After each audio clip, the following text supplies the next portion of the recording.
சென்னை ஏர்போர்ட்டில் மிகவும் விலை உயர்ந்த துபாய் பிளைட்டின் பிசினஸ் கிளாஸ் சீட்டில் அமர அனைவரும் பரபரப்பாக ஏறிக்கொண்டிருந்தனர். பிளைட் டேக் ஆஃப் ஆக சிறிது நேரம் மட்டுமே இருந்தது. அந்த பிளைட்டில் கௌதமுடன் டேட்டிங் செல்ல இருக்கும் மேனகா அங்கு தனது முன்னாள் காதலன் கிஷோரை பார்த்து அதிர்ச்சி அடைந்தாள். மேனேஜர், இங்க பாருங்க, நாங்க புக் பண்ண சீட்ல இந்த பிச்சைக்காரன் உட்கார்ந்துட்டு இருக்கான். இவனை உடனே இந்த பிளைட்ல இருந்து கீழே இறக்குங்க, இல்லனா ஒரு நிமிஷம் கூட எங்களால இங்க இருக்க முடியாது. கிஷோர் மிகவும் திறமையான மற்றும் அழகானவன். ஆனால் ஏழை பையன். அவனுடைய ஏழ்மையால் தான் மேனகா அவனை விட்டு விலகி கௌதமுடன் பழக ஆரம்பித்தாள். ஆனால் இன்று அவள் தன் எல்லையை தாண்டி விட்டாள். மேனகா சொல்வதை கேட்டு பிளைட் அட்டெண்டன்ட்டும் பயந்து போய் கிஷோரிடம் மிகவும் கோபமாக கத்த ஆரம்பித்தார். இங்க பாருங்க, உடனே இங்க இருந்து வெளியே போங்க. உங்களால மத்த பேசஞ்சர்ஸ்க்கும் அன்கம்ஃபர்டபிளா இருக்கு.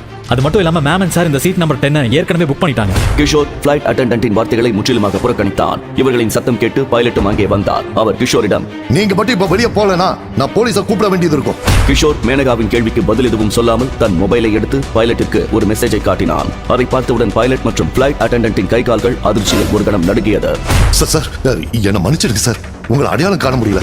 நீங்க தாராளமா இந்த சீட்டையே உட்கார்ந்துக்கோங்க சார். பைலட் சொன்னதை கேட்டு மேனகா மிகவும் அதிர்ச்சி அடைந்தாள். எக்ஸ்கியூஸ் மீ சார், நல்லா பாருங்க, நாங்க இந்த சீட்டை புக் பண்ணிருக்கோம், அதுவும் முன்னாடியே. மேடம், அடுத்த 2 நிமிஷத்துல நீங்களும் மிஸ்டர் கௌதம் இந்த பிளைட்டை விட்டு கீழே இறங்கலனா எங்க செக்யூரிட்டியை வச்சு உங்களை வெளியே அனுப்ப வேண்டியது வரும். ஜாக்கிரதை என்று கோபமாக பைலட் கூற அதை கேட்ட மேனகாவும் கௌதமும் ஒரு கணம் அதிர்ந்து போனார்கள். எல்லாவற்றிற்கும் மேலாக பிளைட்டின் பைலட்டே கிஷோரிடம் கையெடுத்து கும்பிடும் அளவிற்கு கிஷோர் அவரிடம் என்ன கூறினான். மேனகா சீட் நம்பர் 10 முன்பதிவு செய்திருந்தால் அப்புறம் எப்படி கிஷோரும் அதே சீட்டை புக் செய்தான்? இன்று வரை மேனகா அறியாத கிஷோரின் உண்மை ரகசியம் என்ன? இந்த கேள்விகளுக்கான விடையை தெரிஞ்சுக்க ஆர்வமா இருக்கா? அப்போ வாங்க, நம்பர் 1 ஆடியோ ஷோவான இன்ஸ்டா மில்லியனரை இப்போது கேட்கலாம். ஹலோ, ஜி மார்ட்டா என்று கௌதம் கேட்க, ஹலோ சொல்லுங்க, இது ஜி மார்ட் தான் என கிஷோர் கேஷ் கவுண்டரில் பல மணி நேரம் அடித்துக் கொண்டிருந்த போனை எடுத்து பேசினான். எனக்கு ஒரு honeymoon pack and 2 tissue box, இதை சீக்கிரமா ஜார்ஜ் ரெசிடென்சி ரூம் நம்பர் 1302க்கு கொண்டு வா என போனில் ஒருவன் தனது ஆர்டரை வேகமாக கூறிவிட்டு அவசரமாக அந்த அழைப்பை துண்டித்தான். என்ன இவ்வளவு அவசரமா வர சொல்றான் என்று நினைத்துக் கொண்டே ஆர்டர் செய்யப்பட்ட பொருட்களை எடுத்துக்கொண்டு ஜி மார்ட்டில் இருந்து 3 தெரு தள்ளி இருக்கும் ஜார்ஜ் ரெசிடென்சியை நோக்கி ரெயின் கோட் அணிந்தபடி மின்சார பைக்கில் புறப்பட்டான் கிஷோர். அது இரவு 9 மணி. பலத்த மழை வேறு பெய்து கொண்டிருந்தது. அவனுடைய பேண்ட் மற்றும் ஷூக்கள் மழையில் நனைந்து ஈரமாகவும் அழுக்காகவும் ஆகியிருந்தது. அதிர்ஷ்டவசமாக அவன் கையில் வைத்திருந்த பொருட்கள் மழையில் நனையவில்லை. மழை அதிகம் வருவதற்குள் பொருட்களை கஸ்டமரிடம் ஒப்படைக்க வேண்டும் என ஜார்ஜ் ரெசிடென்சி நோக்கி விரைந்தான் கிஷோர். ஜார்ஜ் ரெசிடென்சியின் ரூம் நம்பர் 1302க்கு வந்தவன் அவசரமாக கதவை தட்ட கதவு ஒரே தட்டில் திறந்தது. ஹலோ, இது உங்க என சொல்ல வந்த வார்த்தையை முழுங்கியபடி கிஷோர் மௌனத்தில் திகைத்தான். கதவை திறந்த அந்த பெண் வேறு யாரும் அல்ல, அவன் உயிருக்குயிராக காதலிக்கும் மேனகா. அவள் ஒரு வெள்ளை நிற பாத்ரோப் மட்டுமே அணிந்திருந்தாள். அவளுடைய நீண்ட கருமையான கூந்தல் அவள் தோள்களில் படர்ந்திருந்தது. அவள் மீதிருந்து வந்த ஷவர் ஜெல் மற்றும் ஷாம்புவின் வாசனை அவனது மூக்கை தொலைத்தது. மேனகா, நீங்க என்ன பண்ற என்று அதிர்ச்சியுடன் அவளை பார்த்தான். பதிலுக்கு நீங்க என்ன பண்ற என மேனகா அதிர்ச்சியுடன் அவனை பார்த்து கேட்டாள். அவளின் இதயம் படபடக்க அங்கிருந்து ஒரு அடி பின்னோக்கி எடுத்து வைத்தவள் என்ன செய்வது என்று தெரியாமல் குழம்பி போய் நின்றாள். அப்போது, என்ன ஆச்சு டார்லிங் என கேட்டுக்கொண்டே அந்த கதவருகே வந்த அந்த மனிதனை கிஷோர் உடனடியாக அடையாளம் கண்டு கொண்டான். கௌதம், என்ன தைரியம் இருந்தா நீ ஏன் ஆளு கூட என்று கிஷோருக்கு கோபம் தலைக்கு ஏறியது. அந்த கோபத்தில் கௌதமை அடிக்க ஒரு அடி முன்னோக்கி நகர்ந்தான். உடனே போது நிறுத்து என்றபடி மேனகா அவனை தடுத்து கொண்டு இருவருக்கும் இடையே நின்றாள். ஒரு நிமிடம் தன்னை ஆசுவாசப்படுத்திக் கொண்டவள் தான் கௌதமுடன் ஒன்றாக இருப்பது இப்பொழுது கிஷோருக்கு தெரிந்துவிட்டது. எனவே இனியும் அதை மறைக்க முயற்சிப்பதில் எந்த அர்த்தமும் இல்லை என நினைத்தாள். ஆகவே அவனை நேருக்கு நேராக பார்த்து, கிஷோர், நாம பிரேக்கப் பண்ணிக்கலாம் என்றாள். பிரேக்கப்பா என்று கிஷோர் திகைத்து போய் விரிந்த கண்களுடன் மேனகாவை உற்று பார்த்தான். மேனகா, நம்ம 1 வருஷத்துக்கு மேல உயிருக்கு உயிரா லவ் பண்றோம், நிஜமாதான் சொல்றியா என்றான். ஆமா கிஷோர், நாம 2 பேரும் பிரேக்கப் பண்ணி தான் ஆகணும் என்றவள் கண் இமைக்காமல் அவனையே உற்று பார்த்தாள். பின் தன் முகத்தை சுளித்துக் கொண்டு கடுமையான வார்த்தைகளால் பேச ஆரம்பித்தாள். உனக்கு இது சர்ப்ரைஸா இருக்குதா? இன்னுமா உனக்கு புரியல? உன்கிட்ட பணம் இல்ல கிஷோர், உன்கிட்ட அத்தியாவசிய பொருள் வாங்க கூட காசு இல்ல. அப்படி இருக்கும்போது நான் உன்கிட்ட என்ன எதிர்பார்க்க முடியும் சொல்லு? நான் உன் கூட இருக்கிறப்போ சுத்தி இருக்கிற எல்லாரும் என்னை பார்த்து ஏளனமா சிரிக்கிறாங்க. நான் உன் கூட சந்தோஷமா இருந்ததே கிடையாது. நான் விரும்புற லைஃப் இது கிடையாது. இப்பதான் நான் அதை புரிஞ்சுக்கிட்டேன். நான் உன்னை லவ் பண்ணப்போ ரொம்ப அப்பாவியா இருந்துட்டேன். உன்னை போல ஒரு ஆளை நம்பி ஏமாந்துட்டேன் என்றவள் கௌதமின் கையை அணைத்துக் கொண்டு கிஷோரிடம், இங்க பாரு கிஷோர், கௌதம் தான் இப்ப என் லவர். இனிமே உனக்கும் எனக்கும் எந்த சம்பந்தமும் இல்ல. இனி என்ன தொந்தரவு பண்ணாத என்றாள். இப்ப அவளோட எக்ஸ் லவர்னு ஒரு பேரு மட்டுமாவது இருக்கே, அதை நினைச்சு சந்தோஷப்பட்டுக்க பாஸ் என கௌதம் ஆத்திரமூட்டும் வகையில் கிஷோரை பார்த்து சிரித்தான். கிஷோரின் ரெயின்கோட்டில் இருந்து ஈரம் சொட்ட அவனது உடை முழுவதும் சேறு படிந்த நிலையில் விரக்தியில் எதுவும் பேசாமல் நின்று கொண்டிருந்தவனுக்கு மேனகா சொல்வதும் சரிதான் என்று தோன்றியது. அவன் வாழ்க்கையில் தோற்றுவிட்டதாக நினைத்தான். அப்பொழுது கௌதம் கிஷோரின் கையில் இருந்த பிளாஸ்டிக் பையை வெடுக்கென்று பிடுங்கி அதிலிருந்த ஹனிமூன் பேக்கை வெளியில் எடுத்தான். அதை கிஷோரிடம் காட்டி சிரித்துக் கொண்டே, ஒரு அழகான ஹோட்டல் கூட என்னோட அழகான காதலி எங்களுக்கு ஹெல்ப் பண்ண அவ எக்ஸ்ல அவரே ஹனிமூன் கிஃப்ட் பாக்ஸ கொண்டு வந்திருக்கான். இது வேற லெவல் என்றான். ஏன் இங்கே இருக்க என மேனகா கிஷோரை நோக்கி கத்த, பார்த்து மேனகா, அவன் மட்டும் கோவப்பட்டானா நான் அவனை உண்டு இல்லைன்னு ஆக்கிடுவேன். அவனை அடிக்கிறத நீ பார்க்கணும்னு ஆசைப்படுறியா? மேனகா, நீ ஆசைப்பட்டதை இவன் வேணும்னா பண்ணாம இருக்கலாம், நான் அப்படி இல்லை என கௌதம் கிஷோரை கேலி செய்தான். இதையெல்லாம் கேட்ட கிஷோர் மனம் உடைந்து போய் எதுவும் பேசாமல் அங்கிருந்து கிளம்பினான். ஹலோ ப்ரோ, நீங்க பணம் வாங்கிக்கலையா? இல்ல இது எனக்கும் என் லவருக்கும் நீங்க கொடுத்த கிஃப்டா நினைச்சுக்கவா என்று கௌதம் பேசிக்கொண்டே இருக்க அதற்குள் கிஷோர் அந்த இடத்தை விட்டு நகர்ந்தான். கிஷோர் அந்த ஹோட்டலை விட்டு வெளியே வந்தான். அப்பொழுது முன்பை விட மழை அதிகமாக பெய்து கொண்டிருந்தது. அதையெல்லாம் பொருட்படுத்தாமல் தான் அணிந்திருந்த ரெயின் கோட்டை கழற்றினான். தேக்கி வைத்திருந்த சோகம் எல்லாம் கண்களில் கண்ணீராய் அந்த மழையில் கரைந்தது. பணம் இல்லை என்ற ஒரே காரணத்தால் தான் மேனகா தன்னை வேண்டாம் என்றாள். இப்படி பணத்தாசை கொண்ட ஒரு பெண்ணை இழந்ததற்கு நான் மகிழ்ச்சியாக இருக்க வேண்டும், அப்படி இருக்க நான் ஏன் வருத்தப்பட வேண்டும் என்று தனக்குத்தானே ஆறுதல் கூறிக்கொண்டான். அப்பொழுது அவனது போன் அதிர்ந்தது. கிஷோர் நடந்து கொண்டே தன் போனை பாக்கெட்டில் வெளியே எடுத்து பார்த்தான். மெசேஜ் வந்த நம்பரை பார்த்ததும் சட்டென்று நடையை நிறுத்தினான். அந்த மெசேஜை படிக்கும் போது அவன் உடல் முழுவதும் நடுங்கியது. ஆதித்யா குடும்பத்தினர் விதித்த நிபந்தனைகளை அவர்களது மகனான கிஷோர் பூர்த்தி செய்ததால் இன்று முதல் அவர் பெயரில் இருக்கும் சொத்துக்கள் மீதான கட்டுப்பாடு நீங்கியது. இனிமேல் அதனை கிஷோர் முழுவதுமாய் அனுபவிக்கலாம். அப்பொழுது சில மழைத்துளிகள் அவன் போனில் மீது விழ அந்த மெசேஜ் படிப்படியாக மங்கலானது. கிஷோரின் இதயம் வேகமாக துடித்தது. இந்த மெசேஜ் மட்டும் இப்பொழுது வராவிட்டால் தான் ஒரு பெரிய பணக்கார குடும்பத்தை சேர்ந்தவன் என்பதையே கிட்டத்தட்ட மறந்திருப்பான். கடந்த 7 ஆண்டுகளாக அவனது குடும்பத்தினர் சில நிபந்தனைகளை அவனுக்கு விதித்திருந்தனர். அவர்கள் திருப்தி அடையும் வரை அவன் பேரில் இருக்கும் சொத்துக்களை அவன் அனுபவிக்க முடியாமல் நிறுத்தி வைத்திருந்தனர். அந்த நிபந்தனை இப்பொழுது முடிவுக்கு வந்துவிட்டது. கிஷோர் மறுநாள் அதிகாலையில் சீக்கிரம் எழுந்து சென்னைக்கு புறப்பட்டான். மிகுந்த உற்சாகத்துடன் தனது காரில் இருந்து இறங்கி நேராக சென்னை நகரத்தின் மைய பகுதியில் அமைந்திருக்கும் ராயல் பேங்கை நோக்கி சென்றான். அந்த வங்கியை சுற்றி பல்வேறு சொகுசு கார்கள் நிறுத்தப்பட்டிருந்தன. மேலும் வங்கியை சுற்றியுள்ள பிளாசாவிற்கு உள்ளேயும் வெளியேயும் நடந்து செல்லும் மக்கள் அனைவரும் பார்ப்பதற்கு பணக்காரர்களாக இருந்தனர். அது அவர்களின் உடை மற்றும் நடத்தையிலிருந்து தெளிவாக தெரிந்தது. கிஷோர் வங்கியின் கதவை வேகமாக திறந்தான். அப்பொழுது ஐயோ என்ற ஒரு பெண்ணின் குரல் கேட்டது. அந்த வங்கியின் மெயின் டோர் இரு பக்கமும் திறக்கும் வகையில் இருக்கும். அப்படி திறக்கும் பொழுது கிஷோர் சற்று கவனக்குறைவாக இருந்து விட்டான். இதன் விளைவாக கதவு அருகே நின்று கொண்டிருந்த ஒரு இளம் பெண் மீது அந்த கதவு மோதியது. பதறிப்போன கிஷோர், சாரிங்க நான் உங்களை கவனிக்கல என அந்த பெண்ணிடம் மன்னிப்பு கேட்டான். என்ன கவனிக்கலையா? உன் கண்ணுக்கு நான் தெரியல என அவன் நெற்றியில் கை வைத்து அவனை முறைத்தாள். இதை கவனித்த வங்கியின் உதவி மேலாளர் தாரா வேகமாக அங்கே விரைந்து வந்தாள். அந்த பெண்ணிற்கு ஏதாவது அடிபட்டு விட்டதா என்று விசாரித்தாள். பின்னர் அவள் பார்வை கிஷோர் பக்கம் திரும்பியது. அவனை பார்த்த உடனேயே அவள் முகத்தில் சந்தேகத்தின் சுவடு தோன்றியது. ராயல் பேங்க் பெரும்பாலான வங்கிகளில் இருந்து வேறுபட்டது. ஏனெனில் அந்த வங்கியின் வாடிக்கையாளர்கள் அனைவரும் கிட்டத்தட்ட ஹை கிளாஸ் கஸ்டமராகவே இருந்தனர். அந்த இளம் பெண்ணின் தந்தை பெரிய தொழிலதிபர் என்று தாரா அறிந்திருந்தாள். ஆனால் கிஷோர் ஏன் இங்கு வந்திருக்கிறான் என்று அவளுக்கு தெரியவில்லை. அவனது தோற்றத்தையும் நடவடிக்கைகளை வைத்து பார்க்கும் பொழுது அவன் அவர்களின் வழக்கமான வாடிக்கையாளர் இல்லை என்பது மட்டும் அவளுக்கு புரிந்தது. சார், நீங்க ஏன் இங்க வந்திருக்கீங்கன்னு தெரிஞ்சுக்கலாமா என வேண்டா வெறுப்பாக தன் முகத்தில் புன்னகையை வரவழைத்துக் கொண்டு மென்மையான குரலில் கேட்டாள். கிஷோர் வெறுமென, நான் பணத்தை வித்ட்ரா பண்ண வந்திருக்கேன் என்றான். என்ன, பணத்தை வித்ட்ரா பண்ணணுமா?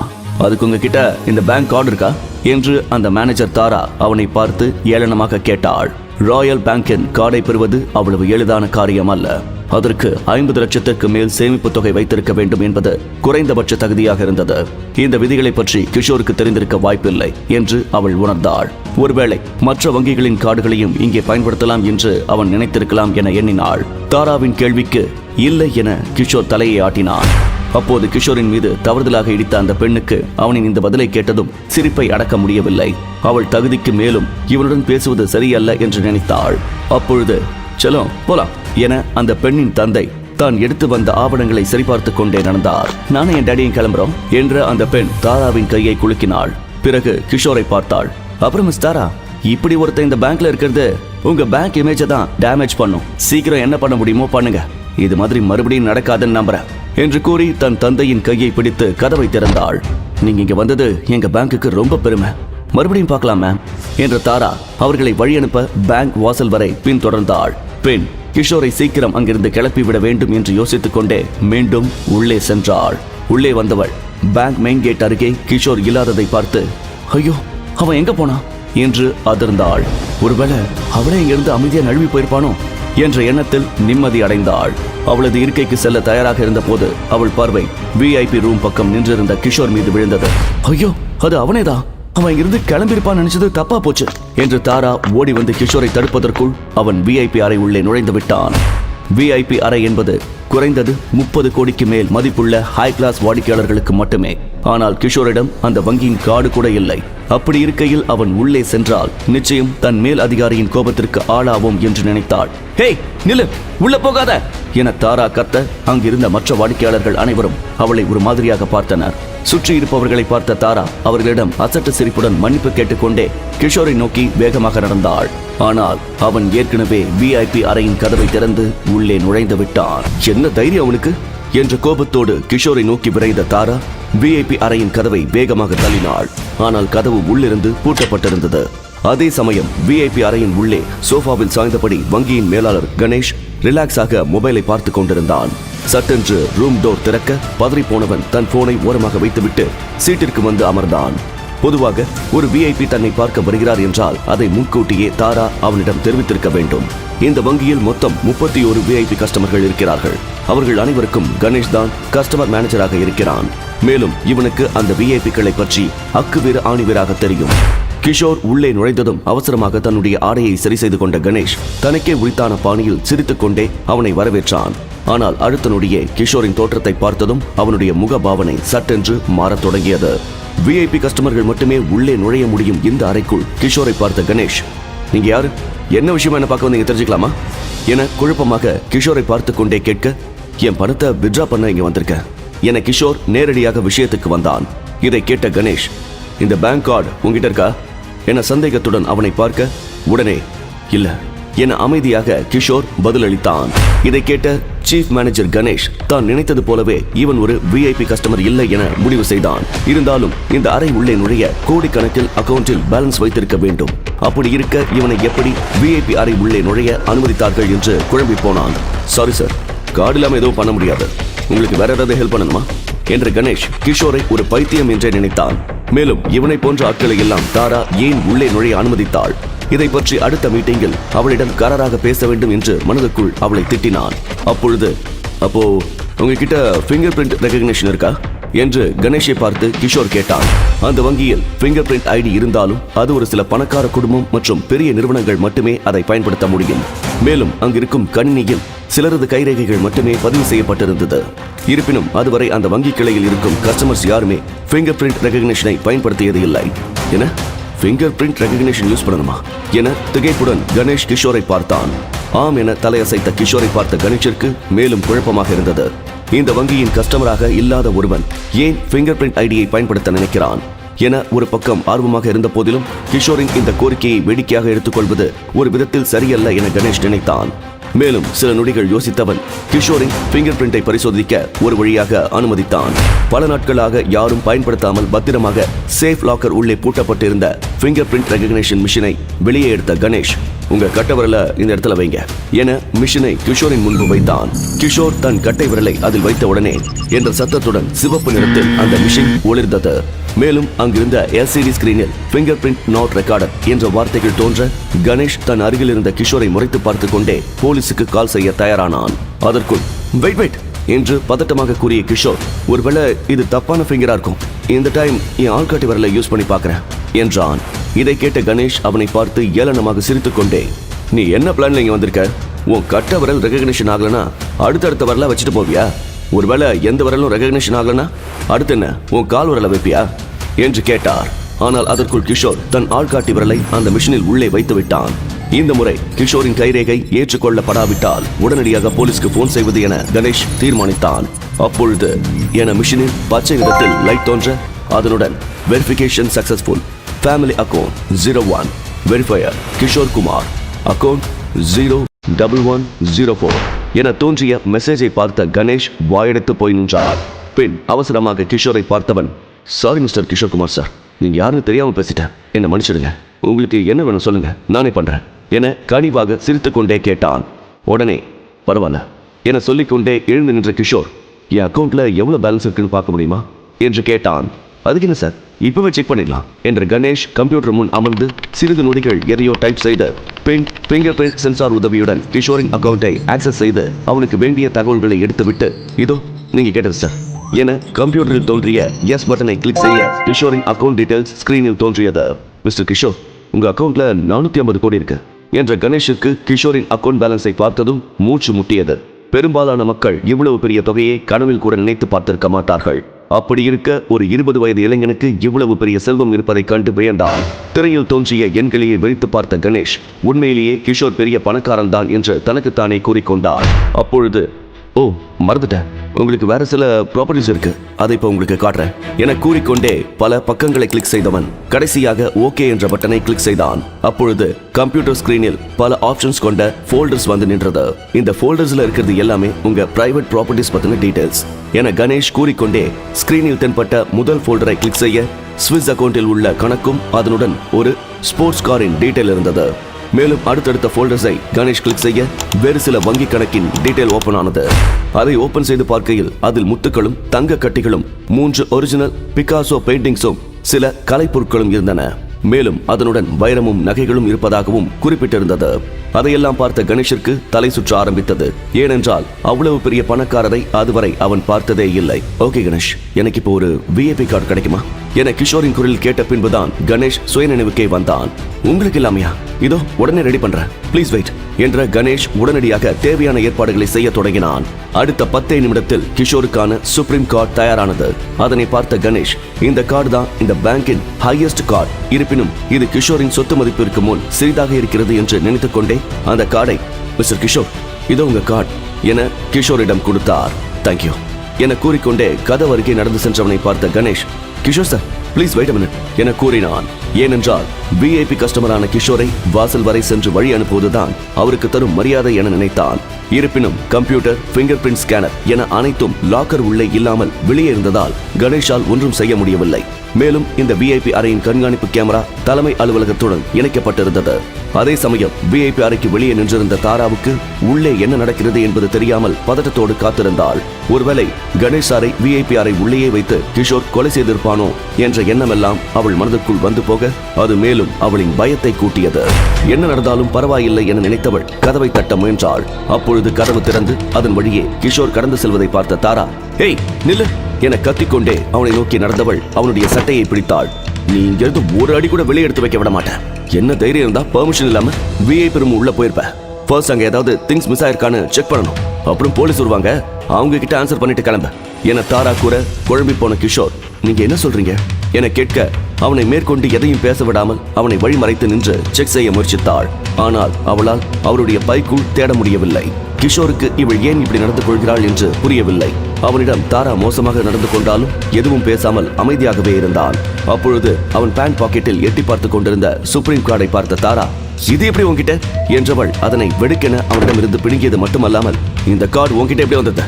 இத கண்டிப்பா நீ திருடி இருப்ப, ஆதாரத்தோட இப்ப நீ மாட்டிக்கிட்ட, இப்பவே போலீஸ்க்கு கால் பண்ற என்று கத்தினாள். அந்த கார்டு கிஷோருடையதாக இருப்பதற்கு வாய்ப்பில்லை என்று நினைத்தாள் தாரா. ஒருவேளை வழி தவறி விஐபி ரூமுக்கு செல்வது போல நடித்து கணேஷ் சார் ஏமாந்த சமயம் பார்த்து இந்த கார்டை கிஷோர் திருடி இருக்க வேண்டும் என கணக்கு போட்டாள். மேம் வழியை விடுங்க என்ற கிஷோருக்கு தாராவின் இந்த செயல் எரிச்சலை மூட்டியது. ஆனால் அவன் கூறுவதை பொருட்படுத்தாத தாரா, இப்படி திருடுறியே, உனக்கு கொஞ்சம் கூட மனசாட்சி இல்லையா என்று கேட்டாள். அப்போது அங்கிருந்த கஸ்டமர்ஸ் இவர்களுக்கு நடுவே நடக்கும் சண்டையை பார்த்து அந்த இடத்தில் கூட ஆரம்பித்தனர். அதே சமயம் ஸ்கேனரை செல்ஃப் லாக்கர் உள்ளே பத்திரமாக வைத்துவிட்டு விஐபி அறைக்கு வெளியே வந்த கணேஷ் இந்த காட்சியை பார்த்தான். இந்த வங்கியிலேயே முக்கியமான கஸ்டமர் கிஷோர் தான். அவனுடைய அக்கவுண்ட் டீடைல்ஸில் ஒரு விஷயத்தை கணேஷ் நோட் செய்திருந்தான். அதில் ஃபேமிலி அக்கவுண்ட் 01 என்று எழுதப்பட்டிருந்தது. இவனுடைய அக்கவுண்டில் மட்டுமே இவ்வளவு பணம் இருக்குமானால் அக்குடும்பத்தின் மற்றவர்களின் அக்கவுண்டில் எவ்வளவு இருக்கும் என்று நினைத்தான். இவ்வளவு முக்கியமான கஸ்டமரை நன்றாக கவனித்துக் கொள்ள வேண்டும். இவர்களுடன் நன்றாக பழகினால் அது கணேஷுக்கு மிகப்பெரிய வெற்றியாக அமையும். அப்படி இருக்க தன் கண் முன்னே கிஷோரிடம் சண்டை போட்டுக் கொண்டிருக்கும் தாராவை பார்த்த கணேஷுக்கு கோபம் தலைக்கேறியது. தாராவின் செயல்பாடுகள் கிஷோரை மேலும் கோபமாக்க அதை பார்த்த கணேஷ், தாரா ஒரு பெரிய முட்டாள், இந்த பேங்க்ல சண்டை போட அவளுக்கு கிஷோர் தான் கிடைத்தானா? அவன் மட்டும் ஒரு சொடக்கு போட்டா தங்கள் இருவரின் வேலையும் ஒரே நிமிடத்தில் போய்விடுமே என்று நினைத்துக் கொண்டே அங்கே வேகமாக விரைந்தார். தாரா என கோபத்தோடு கத்திக்கொண்டே கிஷோர் மற்றும் தாராவின் இருவருக்கும் இடையே வந்து நின்றான் கணேஷ். கணேஷை பார்த்த தாரா அவன் பேச வருவதற்குள் தன் கையில் இருந்த சுப்ரீம் கார்டை அவனிடம் நீட்டி, சார் இங்க பாருங்க, இந்த ஆளு விஐபி ரூம்ல இருந்து இந்த கார்டை திருடி இருக்கான் என்று தாரா கிஷோரின் சட்டையை பிடித்துக் கொண்டு கணேஷை பெருமையாக பார்த்து சிரித்தாள். நிச்சயம் தான் செய்த இந்த காரியத்தை பார்த்து கணேஷ் பெருமைப்படுவார் என்று நினைத்தாள். அத்தோடு மட்டுமல்லாமல் இதனால் தனக்கு நல்ல பெயரும் கூடிய விரைவில் ப்ரமோஷன் கூட கிடைக்க நேரிடலாம் என மனதிற்குள் கனவு கோட்டையை கட்ட ஆரம்பித்தாள் தாரா. தன்னை பாராட்டுவார் என்று கணேஷின் முகத்தை பார்த்த தாராவிற்கு சுருக்கென்று இருந்தது. ஏனென்றால் எப்பொழுதும் பிரகாசமாக இருக்கும் அவருடைய முகம் இன்று கோபத்துடன் காணப்பட்டது. ஏன் என்று அவள் அறிந்து கொள்வதற்கு முன்பே அவருடைய கோபம் தாராவின் மீது விழ பயத்தில் அவள் உடல் நடுங்க ஆரம்பித்தது. மரியாதை கிஷோர் சாரை விட என தாராவை பார்த்து கத்திய கணேஷ் அவள் கையில் இருந்த சுப்ரீம் கார்டை வெடுக்கென்று பிடுங்கினார். இதை பார்த்த தாரா பயந்து போய் கிஷோரின் சட்டையில் இருந்து கையை எடுத்தாள். கிஷோர் அருகே ஒன்றும் புரியாமல் பயத்தோடு நின்று கொண்டிருந்தவளை தள்ளிவிட்ட கணேஷ், கிஷோர் சார், இந்த மாதிரி நடந்ததுக்கு ரொம்ப சாரி. இந்த பொண்ணு நீங்க யாரும் தெரியாம நடந்துக்கிட்டா, பிளீஸ் எங்களை மன்னிச்சுக்கோங்க என கிஷோரிடம் மன்னிப்பு கேட்டான். அங்கு நடப்பதை சுற்றியிருந்த கஸ்டமர்கள் ஆச்சரியத்துடன் பார்த்தனர். தாராவும் மற்றவர்களைப் போல திகைத்து போய் நின்றாள். ஆனால் கணேஷின் முகத்தில் மரியாதை கலந்த ஒரு பயம் இருந்ததை அவள் கவனித்தாள். ஒருவேளை அந்த சுப்ரீம் கார்டு அவனுடையதாக இருக்குமோ? இருந்தாலும் இது எப்படி சாத்தியமாகும் என்று ஆச்சரியப்பட்டாள். அவள் எவ்வளவுதான் யோசித்தாலும் அந்த கார்டிற்கும் அவனுக்கும் எந்த சம்பந்தமும் இல்லாதது போல்தான் அவளுக்கு தோன்றியது. ஒருவேளை இவனிடம் இந்த சுப்ரீம் கார்டு இருக்கிறது என்றால் கோடிக்கணக்கில் இவனிடம் பணம் இருக்க வேண்டும். இவனை பார்த்தால் ஏழ்மையில் வாடும் 20 வயது இளைஞனை போல அல்லவா இருக்கிறான் என குழம்பு போய் நின்றாள் தாரா. அப்பொழுது, பரவாயில்ல சார், அவங்க ஏதோ தெரியாம பண்ணிட்டாங்க என்ற கிஷோர் கணேஷின் கையில் இருந்த கார்டை வாங்கி மீண்டும் தன் பாக்கெட்டுக்குள் வைத்துக் கொண்டான். ரொம்ப தேங்க்ஸ் சார் என்ற கணேஷுக்கு அப்போதுதான் நின்று போன மூச்சு திரும்ப வந்தது போல் இருந்தது. பின் தன் அருகே நின்றிருந்த தாராவை திரும்பி பார்த்தவன், இன்னும் ஏன் இங்கே மசமச நிக்கிற, சீக்கிரம் அவர்கிட்ட மன்னிப்பு கேள என கத்தினான். மேலும் இங்கு நடப்பதையெல்லாம் பார்த்துமா இன்னும் இவளுக்கு புரியவில்லை. தன் முன்னே நிற்பது ஒரு பெரிய இடத்து பையன் என்றும் இவரிடம் மரியாதையுடன் நடந்து கொள்ள வேண்டும் என்று நினைத்தான். கணேஷின் முகத்தை பார்த்த உடனே புரிந்து கொண்ட தாரா வேகமாக கிஷோரின் முன் வந்து, mister Kishore, I am very sorry. நான் உங்ககிட்ட ரூடா பிஹேவ் பண்ணிருக்க கூடாது. தேவையில்லாம நான் உங்களை சந்தேகப்பட்டுட்டேன். என்ன மன்னிச்சிடுங்க என கேட்க கிஷோர் அதை கண்டுகொள்ளாமல் அங்கிருந்து கிளம்பினான். மிஸ்டர் கிஷோர், உங்களுக்கு ஏதாவது ஹெல்ப் வேணும்னா உடனே எனக்கு கால் பண்ணுங்க, மறந்துடாதீங்க என கூறிக்கொண்டே கிஷோரின் பின்னால் சென்றான் கணேஷ். கிஷோரை போன்ற பணம் நிறைந்த ஆட்களை சந்திப்பது மிகவும் அரிது. அதனால் வாசல் வரை அவன் பின்னாலேயே நாய் போல துரத்தி கொண்டு சென்றான் கணேஷ். கண்டிப்பாக கணேஷ், அப்புறம் பார்க்கலாம் என்று கிஷோர் கூற கணேஷின் முகத்தில் சந்தோஷம் பூத்தது. இதுவரை அவன் பல பணக்கார கஸ்டமர்களை பார்த்திருக்கிறான். ஆனால் இன்று அவன் பார்த்த கிஷோரோ அவர்களை விட பெரிய பணக்காரன். இருந்த போதும் அவனிடம் துளி கூட ஆணவம் இல்லை என்று நினைத்து பூரித்து போனான். பேங்கை விட்டு வெளியேறிய கிஷோர் அங்கு நின்றிருந்த கால் டாக்ஸியை பிடித்து அவசரமாக அவன் படிக்கும் கல்லூரிக்கு வந்து சேர்ந்தான். அப்பொழுது அங்கு தேங்கியிருந்த சேற்றை பார்க்காமல் அதில் அவன் காலை வைக்க பேண்ட் முழுவதும் சேரானது. அந்த சேற்றை கழுவ கூட நேரமில்லாமல் தன் வாட்சை பார்த்து கொண்டே வேகமாக கிளாஸ் ரூமுக்கு ஓடினான் கிஷோர். ஆனால் ஏற்கனவே கிளாஸ் ரூம் உள்ளே ப்ரொஃபசர் கார்த்திகேயன் பாடம் எடுத்துக் கொண்டிருந்தார். அப்பொழுது லேட்டாக வந்ததற்காக வருத்தப்பட்டபடியே அவர் முகத்தை கூட பார்க்காமல் தரையை பார்த்தபடியே நின்றிருந்த கிஷோரை பார்த்தார் கார்த்திகேயன். அந்த கல்லூரியில் அவனுக்கு மிகவும் பிடித்தமான ஆசிரியர் கார்த்திகேயன் தான். ஏனென்றால் மற்றவர்கள் அவனை ஏழை என்று ஒதுக்கி தள்ளிய பொழுது கார்த்திகேயன் மட்டும்தான் மற்ற மாணவர்களைப் போலவே இவனையும் சமமாக பார்த்தார். அப்பொழுது கிஷோரை உள்ளே வா என்று கார்த்திகேயன் சைகை காட்ட மெதுவாக தன்னுடைய இருக்கைக்கு சென்று அமர்ந்தான். கிஷோர் உள்ளே வந்ததும் கிளாஸில் இருந்த மற்ற மாணவர்கள் லேசாக முணுமுணுப்பதை அவன் கேட்க நேர்ந்தது. எப்போதும் லேட்டா வரமாட்டானே, இன்னைக்கு என்ன ஆச்சு இவனுக்கு? ஹே, அவன் பேண்ட பாரு, எவ்வளவு அழுக்கா இருக்கு. இதை போட்டுக்கிட்டு எப்படிதான் வரானோ?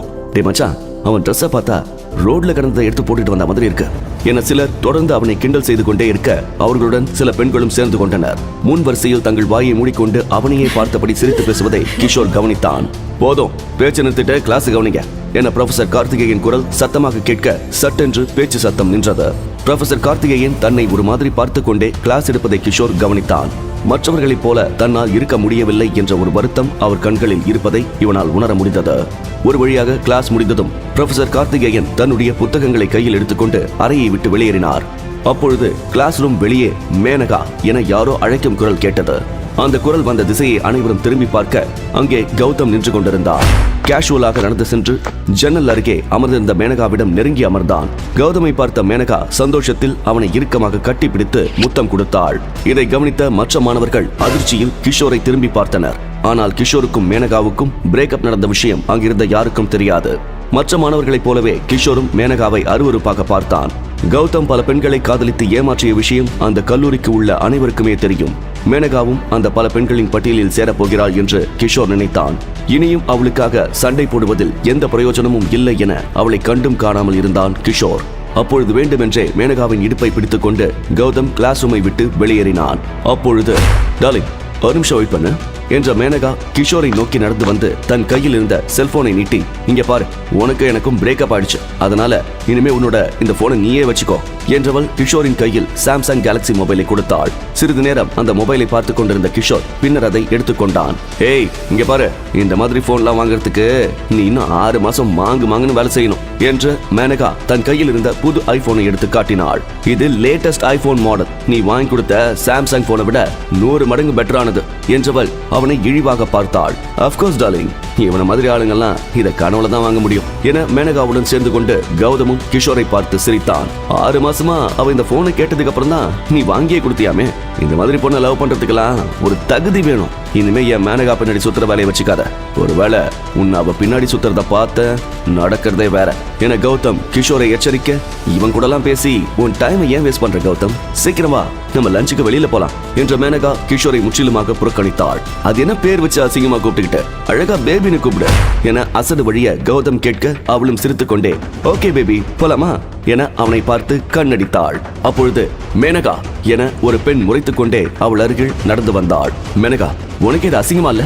சி, நீ கிஷோருக்கு இப்படி துரோகம் பண்ணுவேன்னு நான் நினைச்சு கூட பார்க்கல என அவளை அருவருப்பாக பார்த்தாள். இங்க பாரு நித்யா, உனக்கு இதுக்கும் எந்த சம்மந்தமும் இல்ல, பேசாம போயிடு என திமிராக மேனகா பதிலளித்தாள்.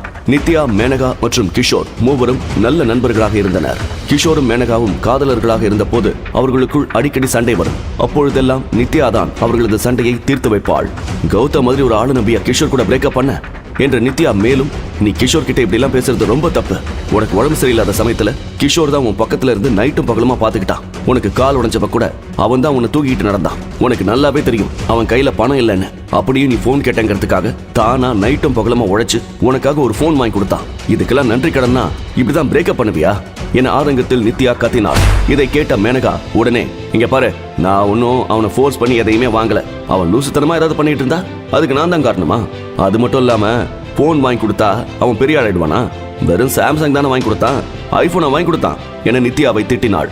இதை கேட்டு நித்யா தன் தலையை ஆட்டிக்கொண்டே, எனக்கு ஒண்ணு புரியல மேனகா, ஆக மொத்தத்துல உனக்கு பணம் தான் எல்லாமே வா, அது இருந்தா உனக்கு போதுமா என அதிருப்தியுடன் கேட்டாள். இதை கேட்ட மேனகா சத்தமாக சிரித்துக் கொண்டே ஆமாம் என்றவாறு சிறிது நேரம் நித்யாவை பார்த்து கொண்டிருந்தாள். பின், ஆமா, நான் ஒத்துக்கிறேன், எனக்கு ரொம்ப பிடிச்சது பணம் தான் என்றவள் வேகமாக கௌதமின் கைக்குள் தன் கையை கோர்த்து கொண்டு, வா பேபி, ஃபர்ஸ்ட் இங்கிருந்து கிளம்பலாம், இவங்க 2 பேரும் என்ன டென்ஷன் பண்றாங்க என கூறிக்கொண்டே அங்கிருந்த கிஷோரையும் நித்யாவையும் முறைத்துக் கொண்டே கிளாஸை விட்டு வெளியேறினாள்.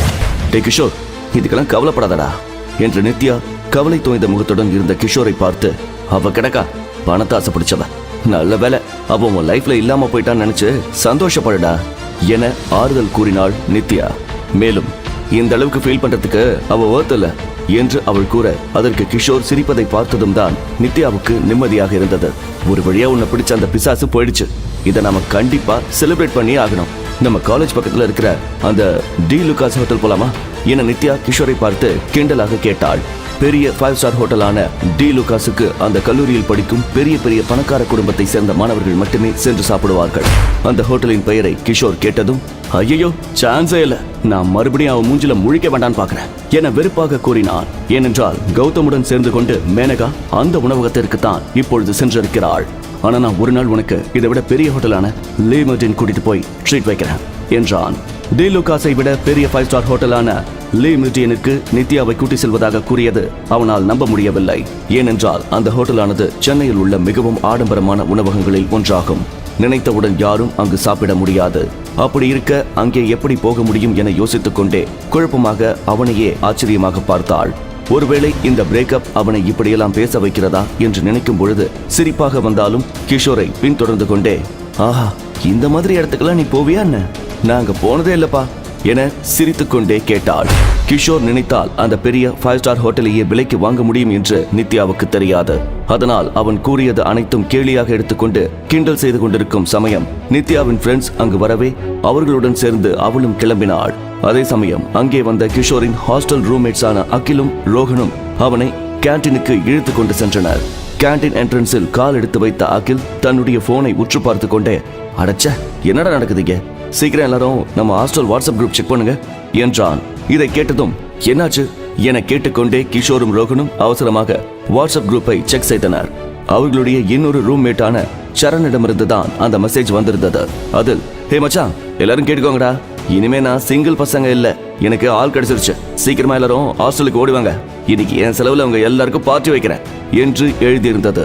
அதை பார்த்த கிஷோர், அப்பாடா, ஒரு வழியா இவனுக்கு ஒரு கேர்ள் ஃபிரெண்ட் செட் ஆயிடுச்சுடா என்றான். அதை கேட்ட அகில், சீக்கிரம் வாடா மச்சான், அவனை ஹாஸ்டல்ல வச்சு பொலன்னு பொழக்கிறோம் என சிரித்துக் கொண்டே மூவரும் வேகமாக அவர்களுடைய ஹாஸ்டல் ரூமிற்கு திரும்பினர். அங்கே அறையில் உள்ள சரண் ஒரு பெண்ணின் கையை பிடித்துக் கொண்டு அமர்ந்திருப்பதை மூவரும் பார்த்தனர். இவர்களை பார்த்ததும் சரண் வேகமாக அந்த பெண்ணின் கையை தள்ளிவிட்டு, டேய் உள்ள வாங்கடா என சிரித்துக் கொண்டே எழுந்து நின்றான். அதே கல்லூரியில் ஸ்போர்ட்ஸை மேஜராக எடுத்து படிக்கும் சரண் பார்ப்பதற்கு உயரமாகவும் வாட்டச்சாட்டமாகவும் ஒரு பாடி பில்டரை போலவே இருப்பான்.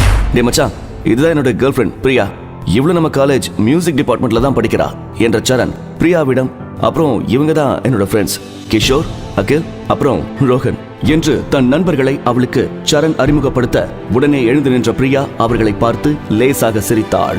இப்படி ஒரு அழகான பெண்ணை பார்த்த அடுத்த நிமிடமே அகிலின் இதயம் வேகமாக துடிக்க ஆரம்பித்தது. அவள் மிகவும் அழகாக இருக்கிறாள் என்று அவன் நினைத்தான். அப்பொழுது, எல்லாரும் இன்னைக்கு தாஜ் ஹோட்டல்ல தான் சாப்பிட போறோம், சீக்கிரம் கிளம்புங்க, பிரியாவோட ஃப்ரெண்ட்ஸ் அங்க வராங்க என சரண் கூறிக்கொண்டே கிஷோரை திரும்பி பார்த்து, மச்சான் மறக்காம உன் ஆளு மேனகாவை கூட்டிட்டு வந்துரு என்றான். கிஷோர் இருக்கும் நிலையில் மேனகாவை ஒரு நல்ல இடத்திற்கு அவனால் கூட்டி செல்ல முடியாது. அதனால் இந்த வாய்ப்பை பயன்படுத்தி சரண் கிஷோருக்கு உதவ நினைத்தான். எனக்கும் அவளுக்கும் பிரேக்கப் ஆயிடுச்சு மச்சான் என எந்தவித உணர்ச்சியும் இல்லாமல் கிஷோர் கூற, என்ன பிரேக்கப் ஆயிடுச்சா என்ற சரண் அதிர்ச்சியுடன் அகிலை திரும்பி பார்த்தான். நிச்சயம் அவர்களின் பிரிவுக்கு காரணம் பணமாகத்தான் இருக்கும் என நம்பினான். அப்பொழுது, ஹே கைஸ், கொஞ்சம் சீக்கிரம் கிளம்புங்க, ஏற்கனவே என்னோட ஃப்ரெண்ட்ஸ் எல்லாம் அந்த ரெஸ்டாரண்ட்டுக்கு வந்துட்டாங்க, அவங்களுக்கு ரொம்ப நேரம் வெயிட் பண்றதெல்லாம் பிடிக்கவே பிடிக்காது, சோ ப்ளீஸ் என போனை பார்த்து கொண்டே பிரியா கூற, சீக்கிரம் கிளம்புங்க, எல்லாரும் சேர்ந்து ஒன்னா போலாம் என சரண் பிரியாவை பார்த்து, சரி வா பேபி, கொஞ்சம் வெளியில வெயிட் பண்ணலாம், அவங்க ரெடி ஆகட்டும் என்று அவள் கைகளை பிடித்துக் கொள்ள இருவரும் ஹோட்டல் ரூமிற்கு வெளியே வந்தனர். உடனே பிரியா சட்டென்று தன் கைகளை உதறியபடி சரணை முறைத்து பார்த்து கொண்டே தன்னுடைய கைகளை இருக்க கட்டி கொண்டு நின்றாள். என்னாச்சு பிரியா என குழப்பமாக சரண் கேட்க, இத முன்னாடியே ஏன் என்கிட்ட சொல்லல, நான் எப்படி இவங்களை எல்லாம் என் ஃப்ரெண்ட்ஸ் கிட்ட இன்ட்ரோ பண்ணுவேன், ஒருத்தன் கூட பாக்குறதுக்கு நல்லா இருக்கானா, சரி அதுல அந்த கிஷோர் மட்டும் நல்லா இருக்கான்னு வச்சுக்கோ, ஆனா அவன் ட்ரெஸ்ஸ பாரு, பார்க்க பிச்சைக்கார மாதிரி இருக்கான் என கோபமாக பிரியா பேச சரணுக்கு சங்கடமாக இருந்தது. இருப்பினும் வலுக்கட்டாயமாக சிரித்துக் கொண்டே, பேபி அவங்க எப்படி இருந்தா நமக்கு என்ன வந்தது, நாம சாப்பிடறதுக்கு தானே போறோம் என்றான். என்னோட ஃப்ரெண்ட்ஸ் எல்லாம் சாப்பிடறதுக்காக மட்டும்தான் அங்க வராங்கன்னு நினைக்கிறியா என்றவள் முறைத்துக் கொண்டே மீண்டும், அவங்கள பத்தி எனக்கு நல்லா தெரியும், அவங்க சாப்பாட்டுக்காகலாம் அங்க வரல, உன் ஃப்ரெண்ட்ஸும் உன்ன மாதிரியே இருப்பாங்கன்னு நினைச்சுதான் வரத்துக்கு ஓகே சொல்லிருக்காங்க என்றவள் தன் நெற்றியில் கை வைத்து நின்றாள். இப்ப இதை பேசி எந்த பிரயோஜனமும் இல்ல, அவங்க நினைக்கிற மாதிரி என் ஃப்ரெண்ட்ஸ் கிடையாது, இப்ப அதுக்கு என்ன பண்றது என்ற சரண் அதிருப்தியுடன் அவளை பார்த்தான். அதுக்கு என்ன பண்றதா, பேசாம இந்த ஃப்ரெண்ட்ஸ் பிளானை கேன்சல் பண்ணிடலாம், உங்க ஃப்ரெண்ட்ஸோட மான மரியாதையாவது போகாம இருக்கும் என பிரியா கூற, என கேன்சல் பண்ணணுமா, அப்படி பண்ணா இன்னும் நிலைமை மோசமா தான் போகும் என சரண் கூறினான். ஓகே, ஆனா அங்க ஏதாவது தப்பா நடந்தா அதுக்கு நான் பொறுப்பு இல்ல, அதை நான் இப்பவே சொல்லிக்கிறேன் என பிரியா பேசிக் கொண்டிருக்க அப்பொழுது அவளது போனுக்கு கால் வந்தது. இதோ நாங்க கிளம்பி வந்துட்டே இருக்கோம் ரேஷ்மா, நாங்க அங்க வரும்போது நீயே பார்க்க தானே போற, சரி நாங்க கிளம்புறோம் என பிரியா பேசிக் கொண்டிருக்க ஹாஸ்டல் அறையிலிருந்து கிஷோர், ரோஹன் மற்றும் அகில் வெளியே வந்தனர். டே மச்சான், நான் பார்க்க எப்படி இருக்கேன் என சரணிடம் அகில் கேட்க, சூப்பர்டா மச்சான் என லேசாக சிரித்துக் கொண்டே அவன் தோள்களை தட்டினான். ஆனால் சரண் மனதிற்குள், நல்ல வேளை பிரியா பேசியது எதுவும் இவர்கள் காதில் விழவில்லை என்ற நிம்மதி ஒரு பக்கம் இருந்தது. அப்பொழுது அகில் பின்னால் நின்றிருந்த கிஷோரை கவனித்தவன், டேய் ஏண்டா அப்படியே வந்திருக்க என முகத்தை சுருக்கி கொண்டு சரண் கேட்டான். அவனை தொடர்ந்து பிரியாவும், அட்லீஸ்ட் என்னோட ஃப்ரெண்ட்ஸ்க்காகவாது நீ நல்லா ட்ரெஸ் பண்ணிருக்கலாம் என்றாள். கிஷோருக்கு என்ன குறைச்சல், அவன் ஒன்னும் உன்ன மாதிரி இல்லை மச்சான், அவன் இப்படிதான், உனக்கு தெரியாதா என ஆதங்கமாக அகில் கேட்க அதிருப்தியில் தன் தலையை ஆட்டிக்கொண்டே, சரி டைம் வேஸ்ட் பண்ணது போதும், இப்பவே நேரம் ஆயிடுச்சு கிளம்பலாம் என பிரியா வேகமாக அங்கிருந்து நகர மற்றவர்களும் அவர்களை பின்தொடர்ந்து ஹோட்டலுக்கு கிளம்பினர். அதே சமயம் 5 ஸ்டார் ஹோட்டலில் டேபிளில் அமர்ந்து கொண்டு பிரியாவின் ஃப்ரெண்ட்ஸ் ரேஷ்மா, டெய்சி மற்றும் சிந்து ஆகியோர் அரட்டை அடித்துக் கொண்டிருந்தனர். அம்மூவரில் ரேஷ்மா பார்ப்பதற்கு ஒரு தேவதையை போல அழகாக இருந்தாள். கருமையான கூந்தலும் சிவப்பு நிற தோலும் ரோஜா பூவின் நிறத்தில் இருந்த அவள் உதடுகளும் என பார்ப்பதற்கே ஒரு இளவரசி போல இருந்தாள்.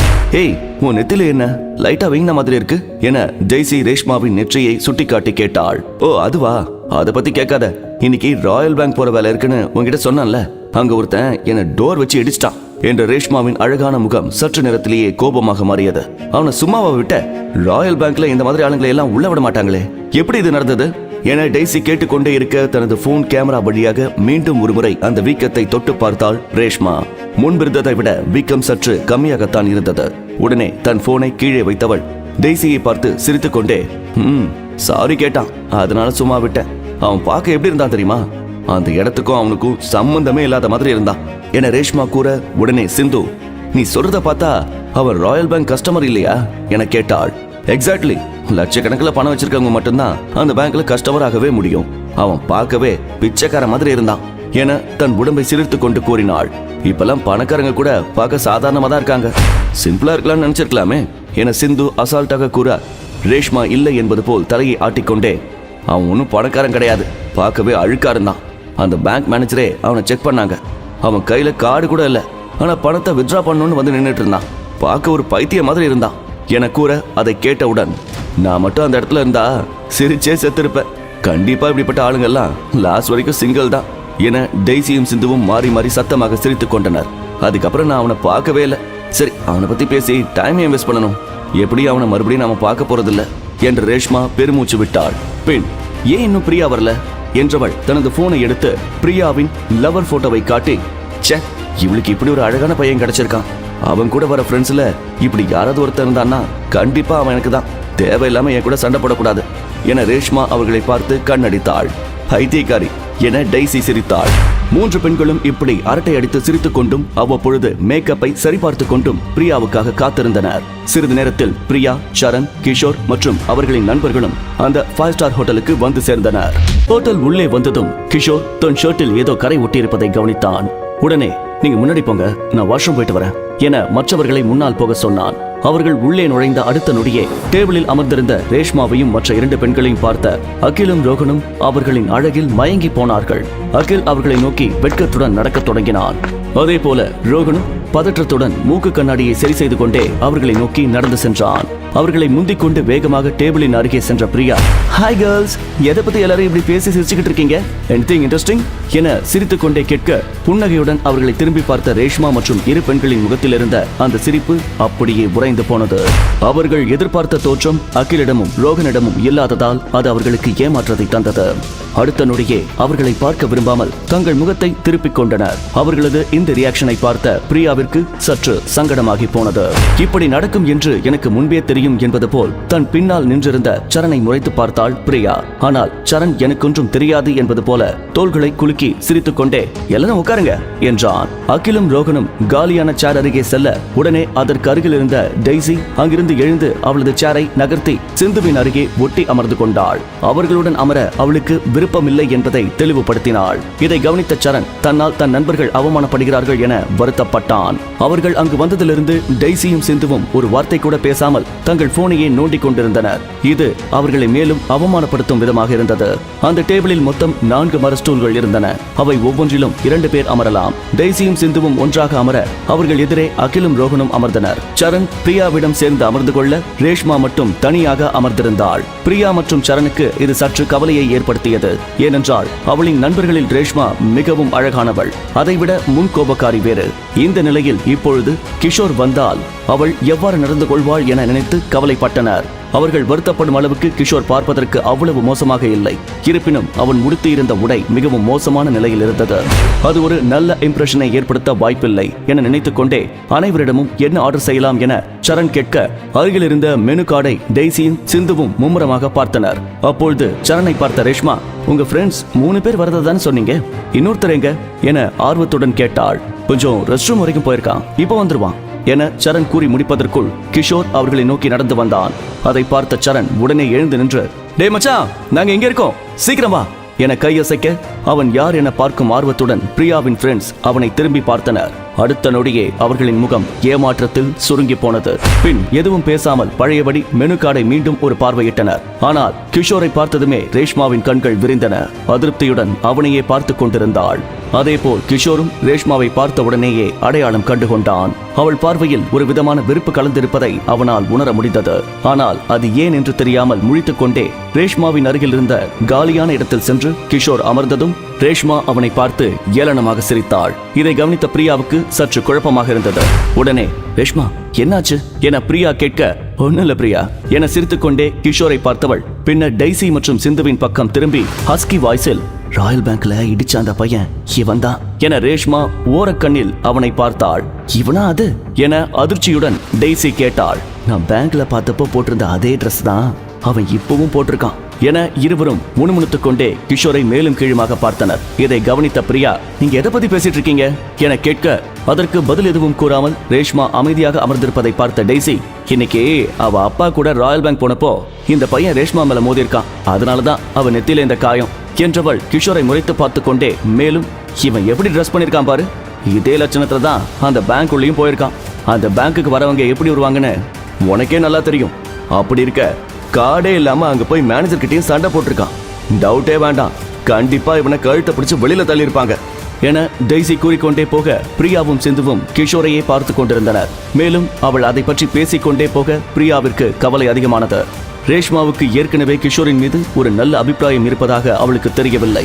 அப்படி இருக்க ஷார்ட் டெம்பரான ரேஷ்மா மேற்கொண்டு இந்த இடத்தில் இருப்பாளா என்பது அவளுக்கு யோசனையாகவே இருந்தது. அவள் நினைத்ததைப் போலவே, பிரியா அண்ட் சரண், உங்க லவ் சக்சஸ் ஆனதுக்கு என்னோட விஷஸ். அப்போ நான் இருந்து கிளம்புறேன் என்று ரேஷ்மா சட்டென அந்த இடத்தை விட்டு எழுந்தாள். பிரியாவின் காதலனான சரண் பார்ப்பதற்கு அழகாகவும் கவர்ச்சியாகவும் இருந்தான். அவனைப் போலவே அவனுடைய நண்பர்களும் இருப்பார்கள் என எண்ணிதான் ரேஷ்மாவும் அவர்களுடன் சாப்பிடுவதற்கு சரி என்றாள். ஆனால் அங்கு வந்தவர்களில் அகிலையும் ரோகனையும் கூட அவள் சகித்துக் கொண்டாள். ஆனால் கிஷோரை பார்த்ததும் அதற்கு மேல் அவளால் அங்கு இருக்க முடியவில்லை. சரணின் நண்பர்கள் ஓரளவுக்காவது டீசென்டாக இருப்பார்கள் என நினைத்தாள். ஆனால் அவளுக்கு ஏற்ற ஒருவன் கூட அங்கு இல்லை என்று தெரிந்ததும் கோபமாக அங்கிருந்து வெளியே கிளம்பினாள். அப்பொழுது ஐபோனை பார்த்தபடி கருப்பு நிற கோச்சில் ஒரு பிசினஸ் மேன் அங்கே நடந்து வர அவன் மேல் வேகமாக மோதினாள். தன்னை இடித்த ரேஷ்மாவை திரும்பி பார்த்தவன் அவள் அழகில் மயங்கி போனான். சாரி, உங்களை கவனிக்கல என ரேஷ்மா கூற, இதுல என்ன இருக்கு, பரவாயில்ல என்றவாறே அவள் தோள் மீது கை வைக்க கோபத்தில் பலார் என்று அவனை அறைந்தாள். யார் மேல கை வைக்கிறோன்னு யோசிச்சுவை என கோபமாக கூறியவள் அடுத்த வார்த்தை அந்த நபர் பேசுவதற்குள் அந்த இடத்தை விட்டு கோபமாக கிளம்பினாள். இதை பார்த்த சரணின் நண்பர்கள் அதிர்ச்சியில் உறைந்து போயிருக்க டெய்சியும் சிந்துவும் அங்கிருந்து கிளம்ப முடிவு செய்தனர். ஆனால் பிரியா அவர்களை வற்புறுத்தியதால் அங்கு சாப்பிட்ட பிறகு கிளம்ப முடிவு செய்தனர். சாப்பிடும்போது கூட டெய்சியும் சிந்துவும் ஒரு வார்த்தை கூட சரணின் நண்பர்களுடன் பேசவில்லை. அவர்கள் கிளம்புவதற்கு முன் சரணிடம் மட்டும் கூறிவிட்டு இருவரும் அங்கிருந்து வெளியேறினர். அவர்களைப் போலவே பிரியாவுக்கும் சரணின் நண்பர்களை பிடிக்கவில்லை. இருந்தாலும் தன் லவருக்காக அவர்களிடம் பேசினாள். பார்ட்டி முடிந்தவுடன் அனைவரும் ஒரு வழியாக ஹாஸ்டலுக்கு திரும்பினர். ரூமுக்கு வந்தவுடனே ஸ்போர்ட் ட்ரெஸ்ஸை மாற்றிக்கொண்டு சரண் மேட்ச் பிராக்டிஸ் செய்ய கிளம்பினான். அகில் தனது படுக்கையில் படுத்துக்கொண்டு போனில் விளையாடத் தொடங்கினான். இன்னொரு பக்கம் ரோஹன் ஹெட்போனை மாட்டிக்கொண்டு வீடியோ கேம் விளையாடத் தொடங்கினான். மேனகா திருப்பி கொடுத்த ஆண்ட்ராய்ட் போனை வெளியே எடுத்த கிஷோர் அதில் தனது சிம் கார்டை பொருத்த முயற்சித்துக் கொண்டிருந்தான். உடனே அகில் சந்தோஷமாக கத்திக்கொண்டே, ஹே மச்சான்ஸ், மீனு லைவ் ஸ்ட்ரீம் பண்றாடா, சீக்கிரம் ஜாயின் பண்ணுங்கடா என கூறினான். அவனுக்கு இன்ஸ்டா ஃபேமான மீனு மீது ஒரு கிரஷ் இருந்தது. இன்ஸ்டா ஃபேம் குறிப்பிட்ட ஒரு புகழ்பெற்ற லைவ் ஸ்ட்ரீமிங் ஆப். இதில் லைவ் வந்து பல பிரபலமானது மட்டும் இல்லாமல் லைவில் பங்கு பெறும் மற்றவர்களிடம் அவர்களது திறமையை காட்டி பணமும் சம்பாதிக்கலாம். மேலும் நமக்கு பிடித்தவர்களுக்கு நாம பல கிஃப்ட்களையும் இதன் மூலம் அனுப்பலாம். அவனுடன் படிக்கும் அனைவருக்கும் மீனுவை பிடிக்கும். எப்பொழுதெல்லாம் அவள் லைவ் வருகிறாளோ அப்பொழுதெல்லாம் கிளாஸ் வாட்ஸ்அப் குரூப்பில் அப்டேட் வந்துவிடும். கிஷோர் இப்போது வெட்டியாக இருந்ததால் ஒரு புது அக்கவுண்டை ஓபன் செய்து மீனுவின் லைவ் ஸ்ட்ரீமில் ஜாயின் செய்தான். அவன் உள்ளே நுழையும் போது ஏற்கனவே லைவ் ஆரம்பித்து 20 நிமிடங்கள் ஆகியிருந்தது. கிட்டத்தட்ட 30க்கும் மேற்பட்டோர் அதை பார்த்து கொண்டிருந்தனர். அதில் பெரும்பாலான நபர்கள் கிஷோருடன் படிக்கும் கிளாஸ்மேட்ஸ். மீனு கேமரா முன் அமர்ந்து அவர்களுடன் சுவாரஸ்யமாக அரட்டை அடித்துக் கொண்டிருந்தாள். ஹே காய்ஸ், என்னோட சேனலுக்கு இந்த வீக் யாருமே கிஃப்ட் சென்ட் பண்ணல என மீனு கேட்டாள். அவள் ஒரு பெரிய செலிபிரிட்டி. அவள் என்ன கேட்டாலும் செய்வதற்கு ஒரு ஃபேன் பேஸே இருந்தது. ஆகவே அவள் இவ்வாறு கேட்டதும் அடுத்த நோட்டிபிகேஷனில் என வந்து கொண்டே இருந்தது. அதை பார்த்து சந்தோஷத்தில் கிஃப்ட் அனுப்பிய நபர்களுக்கு தனித்தனியாக தேங்க்ஸ் கூறினாள். மேலும் கமெண்ட் பாக்ஸில் அவளை வர்ணித்தும் சிலர் அவர்களது பெயரை கூற சொல்லியும் கேட்டுக்கொண்டே இருந்தனர். மீனு தனக்கு பரிசுகளை அனுப்பிய நபர்களுடன் மட்டும் ஸ்பெஷலாக பேசுவதை கவனித்த அகிலுக்கு கொஞ்சம் பொறாமையாக இருந்தது. அவனையும் அதே போல் அவள் பாராட்ட வேண்டும் என நினைத்து அவசரத்தில் ஒரு கிஃப்டை செலக்ட் செய்து அனுப்பியவுடன் நோட்டிபிகேஷனில் என வந்ததை மீனு பார்த்தாள். அடுத்த மெசேஜிலேயே, ஹே மீனு, என் பேர் அகில், நான் தான் அந்த கிஃப்ட் சென்ட் பண்ண என்று அவன் எழுதியதை பார்த்ததும் மீனு சிரித்துக்கொண்டே கேமராவை பார்த்து தேங்க்ஸ் அகில் என்றாள். ஓ மை காட், மீனு என் கூட பேசிட்டா என சந்தோஷத்தில் அகில் மிதந்து கொண்டிருந்தான். அப்பொழுது கோஸ்ட் ரைடர் என்ற பெயரில் வேறொரு மெசேஜ் அவள் ஸ்கிரீனில் பாப்அப் ஆனது. அதில் ஹாஹா, யார் கிஃப்ட் கொடுத்திருக்கான்னு பாருங்க. நம்பர் 1 கஞ்ச பிஸ்னாரி பையன் கிஃப்ட் சென்ட் பண்ணிருக்கான். இதை உங்களால நம்ப முடியுதா ஃப்ரெண்ட்ஸ் என எழுதியிருந்த அந்த கமெண்டை பார்த்ததும் அகிலின் சந்தோஷம் ஒரு நொடியில் நுருகியது. தன்னோட கிளாஸ்மேட்ஸ் பாதி பேர் அந்த லைவை பார்த்து கொண்டிருந்தனர் என்று நினைக்கும் போதே அவனுக்கு ஒரு மாதிரியானது. இப்பொழுது என்ன சொல்வது என யோசித்தான். நாளை எப்படி தன் முகத்தை மற்றவர்களுக்கு காட்டுவது?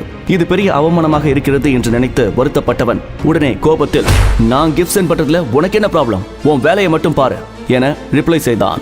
அதற்கு கோஸ்ட் ரைடர், இடியட், இந்த மாதிரி கிஃப்ட் சென்ட் பண்றதுக்கு உன்கிட்ட பணம் இருக்கா, இல்ல உன் கிட்னி லிவர்னு எல்லாத்தையும் வித்து அவளுக்கு கிஃப்ட் கொடுக்கறியா என பதிலளித்தான்.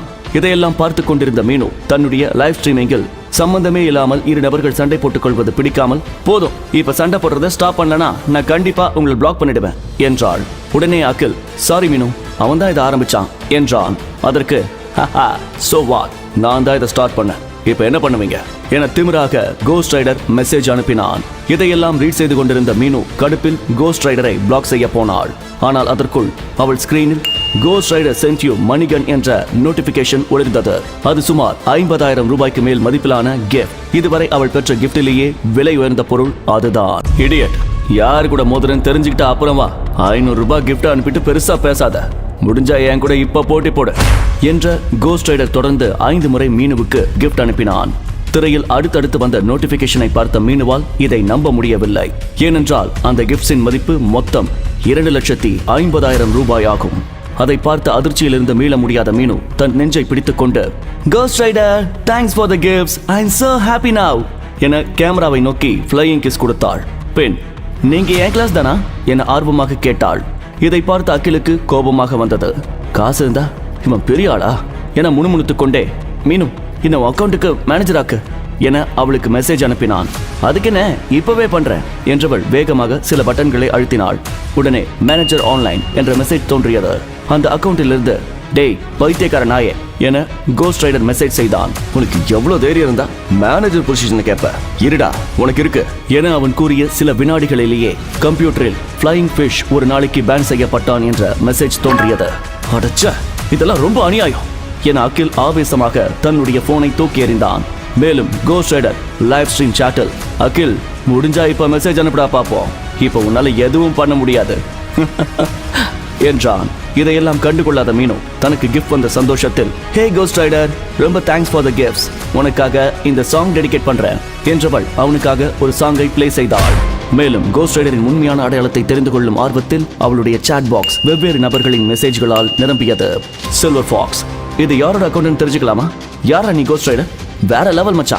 ப்ளூ நைட், ஹே கோஸ்ட் ரைடர், என் கிளாஸ்ல துட்டு வச்சிருக்கிற பெரிய ஆளு டோய் என பல மெசேஜ்கள் வந்த வண்ணம் இருக்க, அப்பொழுது ஃபேட் கேட் என்ற பெயர் கொண்ட அக்கௌண்டிலிருந்து கோஸ்ட் ரைடர் இப்பொழுது எங்கே இருக்கிறான் என்ற கேள்விக்கு, நான் இப்போ என் ஃப்ரெண்ட்ஸ் கூட ஒரு பெரிய 5 ஸ்டார் ஹோட்டல்ல பார்ட்டி பண்ணிட்டு இருக்கேன், அடுத்து நேரா வேற ஒரு இடத்துக்கு போறேன், ஆனா அங்க என்ன பண்ண போறேன்னு அவங்க யாருக்கும் சொல்ல மாட்டேன் என கேலியாக பதிலளித்தான். பின் அடுத்த நொடியே மீண்டும் அகிலை திட்ட ஆரம்பித்தான். அந்த அகில்லாம் ஒரு ஆள்னு என் கூட காம்படிஷன் போடுறான், அவனை மொத்தமா பேன் பண்ணணும் என கூற, அதை பார்த்த அகிலுக்கு கோபம் தலைக்கேறியது. மற்றவர்கள் முன்னிலையில், அதுவும் தன்னுடைய கிரஷான மீனுவின் முன் இவன் இவ்வாறு செய்ததை அவனால் தாங்கிக் கொள்ளவே முடியவில்லை. மேலும் மேலும் அகிலை அவன் அவமானப்படுத்துவதை தாங்கிக் கொள்ள முடியாத ரோகன், கோஸ்ட் ரைடர், நாம எல்லாரும் ஒரே கிளாஸ், என்ன பேசுறோன்னு பார்த்து பேசுங்க என மடி டக் என்ற அக்கௌண்டில் இருந்து மெசேஜ் அனுப்பினான். அதை பார்த்த அடுத்த நிமிடமே, இந்த வந்துட்டான் இன்னொரு ஆளு, அவனுக்கு ஜால்ரா அடிக்க, இது ரோகன் இல்லனா கிஷோரா தான் இருக்கணும், அதுங்க எல்லாம் ஒரே கூட்டம் தானே என்ற கோஸ்ட் ரைடர் மேலும், நீங்க 2 பேரும் அவனை விட பிச்சைக்கார பசங்க, என்கிட்ட என்ன தைரியத்துல பேசுறீங்க, முடிஞ்சா என் கூட நீங்க 3 பேரும் சேர்ந்து போட்டி போடுங்க பாப்போம் என்றவன் தொடர்ந்து மீனுவிற்கு மேலும் 5 முறை கிஃப்ட்ஸை வாரி வழங்கினான். இதை பார்த்த மீனுவுக்கு சந்தோஷத்தில் தலைகால் புரியவில்லை. கோஸ்ட் ரைடர், எனக்கு யாரும் இவ்வளவு கிஃப்ட்ஸ் கொடுத்ததே இல்ல, நீங்க வேற லெவல், உன்னை காலேஜ்ல மீட் பண்ண முடியுமா என்றவள் இனிமையான புன்னகையுடன் அனைவருக்கும் நன்றி சொன்னாள். அவளை தொடர்ந்து, வேர்ல்வெண்ட், இவ்வளவு தாராள பிரபுவா இருக்கியாடா, யாரா நீ? ஃபியர்சம் டைகர், அதான் அவன் ப்ரொஃபைல் போட்டோ வச்சிருக்கானே, அதுலயே தெரியலையா, பார்க்க நல்லா தான் இருக்கான் என பல மெசேஜ்கள் வர மேலும் சில நபர்கள் அவனை புகழ்ந்து பேச தொடங்கினர். ஆனால் கோஸ்ட் ரைடர் கிஷோரையும் அவன் நண்பர்களையும் கரித்து கொட்டுவதிலேயே குறியாக இருந்தான். உடனே மெசேஜ் பாக்ஸில் மீண்டும் கோஸ்ட் ரைடர் மெசேஜ் செய்தான். இந்த கிஷோரும் ரோகனும் எவ்வளவு கீழ்த்தரமா இருக்காங்கன்னு பாத்தீங்களா? எவ்வளவு திமிர் இருந்தா அவங்க தகுதிக்கு ஏத்த ஆள் கூட சண்டை போடாம ஏன் கூட சண்டை போடுவாங்க என்றவன் அடுத்த சில வினாடிகளிலே ரோகனின் அக்கவுண்டையும் பேன் செய்தான். ஷிட் என்றபடி கோபத்தில் ரோகன் கம்ப்யூட்டர் டேபிளை தன் உள்ளங்கையால் ஓங்கி அடித்தான். அதை பார்த்த அகில், பரவாயில்ல விடுடா, அவனெல்லாம் சீரியஸா எடுத்துக்காதடா என தனக்காக சண்டை போட்ட ரோகனுக்கு ஆறுதல் கூறினான். அப்பொழுது மீண்டும், மீனு, என்னோட ரிலேட்டிவ்ஸ் எல்லாருமே பெரிய பணக்காரங்க, நீ போடுற லைவ் ஸ்ட்ரீம் எல்லாத்தையும் அவங்கள பார்க்க சொல்றேன். உனக்கு எக்கச்சக்கமான கிஃப்ட் நாங்க எல்லாருமே அனுப்புவோம். முடிஞ்சா இந்த பிச்சைக்கார பசங்களை எல்லாம் உள்ள விடாம பிளாக் பண்ண ட்ரை பண்றோம். உன் லெவலுக்கு இவங்க கூட எல்லாம் பேசாத மீனு என கோஸ்ட் ரைடர் அவளுக்கு மெசேஜ் செய்தான். அதே நேரத்தில் லைவ் ஸ்ட்ரீம் சேனலில் சீக்ரெட் அட்மிரர் என்ற அக்கவுண்டில் இருந்து டைமண்ட் கிஃப்ட் வந்துள்ளதாக நோட்டிபிகேஷன் வந்தது. இதை பார்த்த மீனு இன்னொரு பரிசு கிடைத்த மகிழ்ச்சியில் மேலும் மகிழ்ச்சியில் ஆழ்ந்திருந்தாள். இதை லைவில் பார்த்து கொண்டிருந்த மற்ற நபர்களுக்கு கோஸ்ட் ரைடரை போலவே மிகவும் விலையுயர்ந்த கிஃப்டை அனுப்பும் அந்த நபர் யார் என்ற ஆர்வம் அதிகரிக்க ஆரம்பித்தது. இந்த சீக்ரெட் அட்மிரர் யாரா இருக்கும்? அவனும் நம்ம கிளாஸ் சேர்ந்தவன் தானா, இல்ல மீனுவின் சீக்ரெட் லவரா என்ற கேள்வி அடுக்கடுக்காக அந்த லைவ் ஸ்ட்ரீம் சாட்டில் கேட்கப்பட்டது. ஏனென்றால் ஒரு டைமண்டை கிஃப்டாக அனுப்புவது சாதாரண விஷயம் அல்ல. அதுதான் இருப்பதிலேயே விலை உயர்ந்த கிஃப்ட். இன்று தனக்கு ஜாக்பாட் அடித்திருக்கிறது என நினைத்துக் கொண்டு ஸ்கிரீனில் தோன்றிய கிஃப்ட் நோட்டிபிகேஷனையே உற்று பார்த்து கொண்டிருந்தாள் மீனு. இதையெல்லாம் பார்த்து கொண்டிருந்த அகில், யாரடா அது இவ்வளவு பெரிய கிஃப்ட் அனுப்பியிருக்கு? நம்ம கிளாஸ்ல இப்படி ஒரு ஆளா? கோஸ்ட் ரைடர் தவிர நம்ம கிளாஸ்ல இருக்கிற எல்லாருமே அப்படி ஒன்றும் பெரிய ஆளு கிடையாது என்றவன் தனது தொலைபேசியை குழப்பமாக உற்று பார்த்து கொண்டிருந்தான். ஹேய், ஒரு டைமண்ட் அனுப்புறது பெரிய விஷயமே இல்ல. இப்ப பாருடா, நான் யாருன்னு காமிக்கிறேன். பண விஷயத்துல நான் யாருக்கும் குறைச்சவன் கிடையாது என கோஸ்ட் ரைடர் மெசேஜ் அனுப்பி முடிக்க அதற்கு அடுத்தடுத்த செகண்ட்ஸ்லேயே இடைவிடாமல் நோட்டிபிகேஷன் டோன் சாட்டில் உழைந்து கொண்டே இருந்தது. லைவில் இருந்த அனைவரும் கோஸ்ட் ரைடர் உட்பட அதிர்ச்சியில் வாயை பிளந்து கொண்டு அதை பார்த்தனர். ஏனென்றால் சீக்ரெட் அட்மிரர் அடுத்தடுத்து அவளுக்கு டைமண்டுகளை அனுப்பி கொண்டே இருந்தான். 5வது டைமண்ட் அவன் அனுப்பும் போது, யாரா அது அனுப்பிட்டே இருக்கான் என ரோகன் வாயை திறந்து மூடுவதற்குள் மேலும் சில டைமண்ட்ஸ் அவளுடைய அக்கவுண்ட்டுக்கு கிஃப்டாக வந்து சேர்ந்தது. இதையெல்லாம் பார்த்த மீனு அதிர்ச்சி கலந்த ஆச்சரியத்தில் இவையெல்லாம் உண்மைதானா என்று நம்பாமல் தன் கைகளை மேலும் கீழும் உதறி பார்த்து கொண்டாள். ஏன் இவ்வளவு கிஃப்டினை அவன் வாரி இறக்கிறான் என்று அவள் யோசிப்பதற்குள் மொத்தம் 15 டைமண்ட் மின்னல் வேகத்தில் அவளுக்கு கிடைத்தது. அதன் மதிப்பு சுமார் 10 லட்சம் வரை இருக்கலாம். நான் பெரிய ஷாக்ல இருக்கேன். ஹலோ மை டியர் ஃபேன்ஸ், இதை பத்தி நீங்க என்ன நினைக்கிறீங்க? இந்த ஃபேனுக்கு இப்ப நான் ஏதாவது பண்ணணும், என்ன பண்ணலாம் என்று மீனு கேட்க பல லட்சம் பரிசுகளை வாரி வழங்கிய அந்த நபர் தன்னை அவளுடைய சேனலுக்கான ஒரே மேனேஜராக ஆக்க வேண்டும் என கேட்டுக்கொண்டான். மை டியர் சீக்ரெட் அட்மிரர், நீங்க கேட்ட மாதிரியே நான் உங்களை என் சேனல் மேனேஜர் ஆக்கிட்டேன் என்ற மீனு ஸ்கிரீனை பார்த்து அழகாக சிரித்தாள். அவனை மேனேஜராக்கிய அடுத்த நிமிடமே கம்ப்யூட்டர் ஸ்கிரீனில் அடுத்தடுத்து சில மெசேஜ் தோன்றியது. அதில் ஃப்ளையிங் ஃபிஷ் உள்ளே அலோட் எனவும் அடுத்த மெசேஜில் கோஸ்ட் ரைடர் பேன் செய்யப்பட்டார் எனவும் இருந்தது. டியர் சீக்ரெட் அட்மிரர், நீங்க எனக்கு இவ்வளவு பெரிய அமௌண்ட் சென்ட் பண்ணிருக்கீங்க, அதுக்காக நான் உங்களை வெளியில டின்னருக்கு கூட்டிட்டு போக ஆசைப்படுறேன் என்று சந்தோஷமாக மீனு கேட்க அதற்கு, இது ஜஸ்ட் அ ஸ்மால் கிஃப்ட், வெளியே போகணும்னு ஆசைப்பட்டா நான் உங்களை என் காலேஜுக்கு இன்வைட் பண்றேன் என சீக்ரெட் அட்மிரர் கூறியதும் அகில், என்னது லட்சக்கணக்கில் அவளுக்கு காசு கொடுத்திருக்கான், இது அவனுக்கு சின்ன அமௌண்டா என வாயை பிளந்து கொண்டு ஸ்கிரீனை பார்த்தான். சில நிமிடங்களுக்கு பிறகு அதே சீக்ரெட் அட்மிரர் அக்கவுண்டில் இருந்து, இங்க இருக்கிற எல்லாருக்கும் ஒன்னு சொல்ல ஆசைப்படுறேன், ஏழை பணக்காரன்னு வித்தியாசம் பார்க்காம பழக கத்துக்கோங்க, மனுஷங்களை மதிக்க கத்துக்கோங்க, பணம் இல்லைன்னு அவங்கள அசிங்கமா நடத்தாதீங்க என்ற மெசேஜை சாட் பாக்ஸில் கமெண்ட் செய்தான். சீக்ரெட் அட்மிரரான கிஷோர் இனி என்ன செய்ய போகிறான்? கிஷோர் பெரிய பணக்காரன் என்பதை வெளி உலகிற்கு சொல்வானா? கிஷோரின் வாழ்க்கையில் இனி என்ன நடக்கப் போகிறது? தெரிந்து கொள்ள பாக்கெட் FM-ஐ டவுன்லோட் செய்து இந்த இன்ஸ்டா மில்லினியர் கதையில் அடுத்து என்ன நடக்கும் என்பதை தெரிந்து கொள்ளுங்கள்.